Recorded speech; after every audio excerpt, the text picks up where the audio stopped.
নমস্কার, নারায়ণ চন্দ্র বসাক, বাংলা বিষয়ের একজন শিক্ষক। আজকে যে বিষয়টা নিয়ে আমি উল্লেখ করব, কিছু কিছু আমি এর আগেও লিখেছিলাম ফেসবুকে। তো আজকে আপনাদের এই ভিডিওটা আপনাদের দেখাচ্ছি, সাহিত্যিকদের ছদ্মনাম। এই যে আপনাদের আসন্ন যে পরীক্ষা, সে পরীক্ষারও উপযোগী, মানে ইন্টারভিউতে বা যে কোনো প্রতিযোগিতামূলক বিভিন্ন জায়গায় কুইজ কম্পিটিশন হয়, সে জায়গা হয়, তারপরে যে কোনো আপার প্রাইমারি বলেন, এসএলএসটি তো অবশ্যই, তারপরে ধরুন সি গ্রুপ, ডি গ্রুপ, যে কোনো জায়গায় পরীক্ষা দেয়, এগুলো লাগে। তাই বা বিসিএস পরীক্ষায় যে কোনো জায়গায় এই ছদ্মনাম লাগে, একটা না একটা আসে। এই জন্যে আগে থেকে আমরা এটাগুলো পড়ে নিই। তাহলে শুরু করে দিয়েছি। দেখুন ভালো করে, সাহিত্যিকদের ছদ্মনাম কয়েকজনের নাম লিখেছি: অখিল নিয়োগী, অচিন্ত্য কুমার সেনগুপ্ত, অজিত দত্ত, অবনীন্দ্রনাথ ঠাকুর আর অনুরূপা দেবী। তাহলে দেখুন, এইগুলো সাহিত্য ইতিহাসের ক্ষেত্রে খুবই গুরুত্বপূর্ণ, যেটাকে বিভিন্ন জিকে বইয়ে পাওয়া যায়। তা আমি এখান থেকে একটা লিখছি। এই যে অখিল নিয়োগী, সেটা হচ্ছে স্বপন বুড়ো। স্বপন বুড়ো।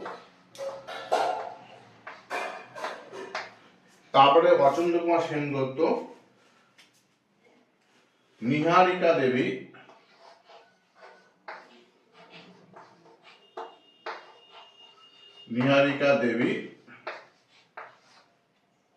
নিহারিকা দেবী আর একটা হচ্ছে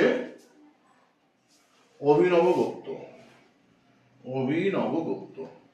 তাই এইখানে লিখছি অভিনব গুপ্ত। তারপরে অজিত দত্ত আমরা দেখতে পাচ্ছি রৈবতক।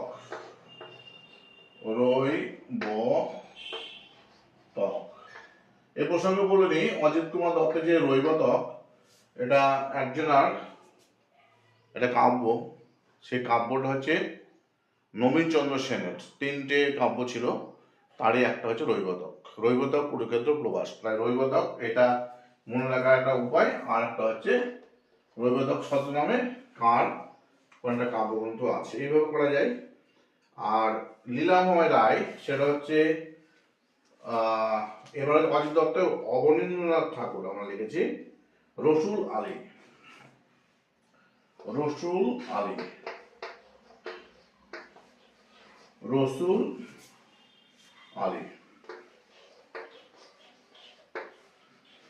আর একজনা লিখেছি আমি, সেটা হচ্ছে